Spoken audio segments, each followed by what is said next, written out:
মারুফ হাসান। মারুফ, জানাবেন যে দীর্ঘদিন পর সমাবর্তন হচ্ছে, কি বলছেন শিক্ষার্থীরা?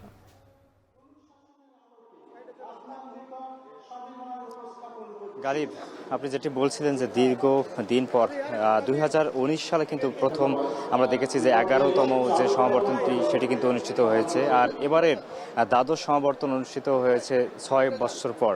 আসলে এখানে দীর্ঘদিন ধরে যারা স্নাতক এবং স্নাতকোত্তর শিক্ষার্থী থাকেন তাদের কিন্তু সবচেয়ে আকাঙ্ক্ষার একটা জায়গা থাকে, গ্র্যাজুয়েট কমপ্লিট করার পরপরই তারা এই সমাবর্তনে অংশগ্রহণ করবে এবং সেখানে এখানে যারা অতিথি থাকবেন তাদের কাছ থেকে তাদের যে সম্মান সেই সম্মানটুকু নেবেন। তারই ধারাবাহিকতায় বিভিন্ন কারণেই কিন্তু পরবর্তীতে আমরা দেখেছি যে 2019 সালে পরে সমাবর্তন, দ্বাদশ সমাবর্তন কিন্তু অনুষ্ঠিত হয়নি। তারপরে নানান চড়াই উতরাই পেরিয়ে কিন্তু এবারের যে দ্বাদশ সমাবর্তন সেটি কিন্তু আজকে অনুষ্ঠিত হচ্ছে।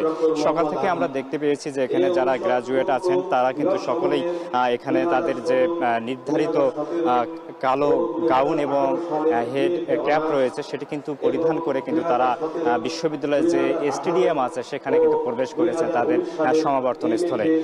এই সমাবর্তনে প্রধান যিনি সভাপতি হিসেবে উপস্থিত আছেন তিনি মাননীয় উপদেষ্টা এবং শিক্ষা মন্ত্রণালয়ের উপদেষ্টা প্রফেসর ডক্টর চৌধুরী রফিকুল আবরার, এবং আরও উপস্থিত আছেন বিশেষ অতিথি হিসেবে পরিকল্পনা মন্ত্রণালয়ের উপদেষ্টা প্রফেসর ডক্টর ওয়াহিদ উদ্দিন মাহমুদ, এবং সেই সঙ্গে এই সমাবর্তনের যিনি বক্তা হিসেবে উপস্থিত আছেন তিনি হচ্ছেন বাংলাদেশ বিশ্ববিদ্যালয় মঞ্জুরি কমিশনারের chairman professor doctor S M A ফায়েজ।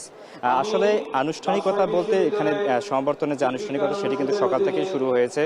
প্রথমত এখানে একটি র্যালি নিয়ে তারা বিশ্ববিদ্যালয়ে প্রবেশ করেন অতিথিদের নিয়ে, তারপর এখানে বেলুন ফেস্টুন উড়িয়ে পরবর্তীতে অনুষ্ঠানের যে আনুষ্ঠানিকতার উদ্বোধন সেটি কিন্তু করেন যিনি এখানে শিক্ষা উপদেষ্টা আছেন তিনি। তারপরই এখানে গ্রাজুয়েটদেরকে বসানোর জন্য যে নির্ধারিত স্থান আছে সেখানে কিন্তু তারা বসে যায়। পরবর্তীতে এখানে অনুষ্ঠানের যে মূল যে আলোচনা অনুষ্ঠান সেটি কিন্তু শুরু হয়েছে। আমরা দেখতে পাচ্ছি যে এখানে শিক্ষা উপদেষ্টা সহ আমন্ত্রিত যারা অতিথি আছেন সবাই কিন্তু এখানে উপস্থিত আছেন।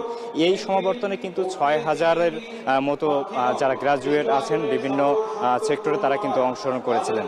গালিব, রাজশাহী বিশ্ববিদ্যালয় সমাবর্তন ঘিরে যে আয়োজন, আমার কাছে এই ছিল সমাবর্তনের আয়োজনের সবশেষ। রাজশাহী বিশ্ববিদ্যালয়ের দ্বাদশ সমাবর্তনের থেকে যুক্ত ছিলেন সহকর্মী মারুফ হাসান।